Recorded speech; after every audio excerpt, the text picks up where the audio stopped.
Diretso sinunod si Paolo Avellino, nilabas na ang proof at ipinangalan na sa kanya. Fans natuwa. Hindi talaga nagkamali ang netizens sa hula nila tungkol sa Kim Pao. Natuwa naman ang mga tagahanga na Kim Chiu at Paolo Avellino.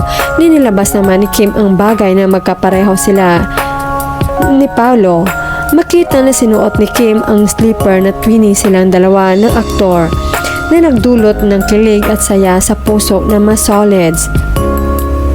Gayon pa man, mas lalong sumaya ang mga ito dahil ang bahay na nasa picture na aktres ayon sa exclusive source, saad nito nilabas na ang katwini slippers ni Papi at base sa aking exclusive Marites Radar, bagong property daw ni Kemi yan.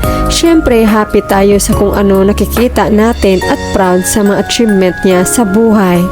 Tila sinunod naman ng aktres ang payo ng mga taong malalapit sa kanya, lalo na ni Paolo Avellino, matapos magkaroon ng issue di mano sa pagitan ni Kim at ang ate nitong sila Cam. Heto ang komento nila. Very good at dapat na sa pangalan niya, need talaga ng mga artista magpundar, mag-save, mag-invest for the future habang may projects. Kaya dapat iniingatan mga kinikita nila, hindi nilulustay basta-basta dahil hindi sa lahat ng panahon may kinang ang star nila. True, di lang sa artista, para sa lahat because there is no guarantee of tomorrow. Better be safe. Correct, at di naman pabata sila tulad natin, kailan talaga may investments at may sariling business na siya at stable ang finances. Pwede na sana mag-settle down pero iniisip daw niya mga fans niya. Gusto niya may give back sa kanya pinakamamahal na fans. Gayon siya ka-professional.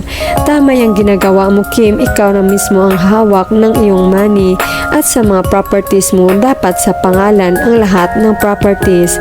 Huwag kang aasa sa mataong walang puso. Ikaw ang naghirap, iba naman ang nakinabang sa pinaghirapan mo, walang puso na kapatid. Congratulations, hoping and praying mapupunta sa maganda na paraan ang mga hard-earned money mo, Kemi. Dapat talaga siya lang talaga ang mag-manage ng lahat ng ari-arian niya. Sarili mo lang ang mapagkatiwalaan mo, lalo na sa pera. Kim, you know, even sa mga kamag-anak mo, huwag kang magtitiwala, especially sa pera or anything else, just try to manage yourself. Lahat naman nakapangalan sa kanya ang property, besides she is the one handling all financial matter. According to her BFF Anggi, she is happy cause Kim priority na niya yung future niya. It means all financial matters are secured now. He also guided by Pao in terms to her financial status. She's so lucky to have Pao cause she was guided, learned a lot. Both are lucky to each other. Di kaya bahay ng Kim Pao na yan, just thinking lang. Very happy if it is. Ang alam ko po, ang una niyang kaaway si Twinkle at John po since 2022 pa ata niya in-unfollow the time. Nagkasakit sila, Cam, naalala mo si Kim lang nasa tabi niya, grabe ang dasal niya, lahat na santo tinatawag na niya para lang gagaling sila, Cam. Mga days din ata yan na kumatos, kwento ni Kim. Pinaprangkahan na nga daw siya ng doktor, tas sabi niya gagawin mo lahat, tas himala nagising daw siya, yan galing sa coma.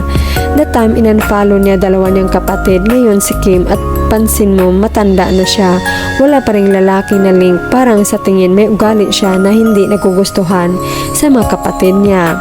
Diba may kasabihan, sa puno daw may isang bunga na naiba sa lahat ng bunga, kumbaga ang ugali niya iba sa iba niyang mga kapatid. Si Kim kasi nakitaan sa mga kapatid niya na sobrang bait, kaya tuloy na apakan pagkatao niya at tiwala siya sa atin niya lahat ng gusto na ibigay niya, tas yan lang ang sukli sa kanya.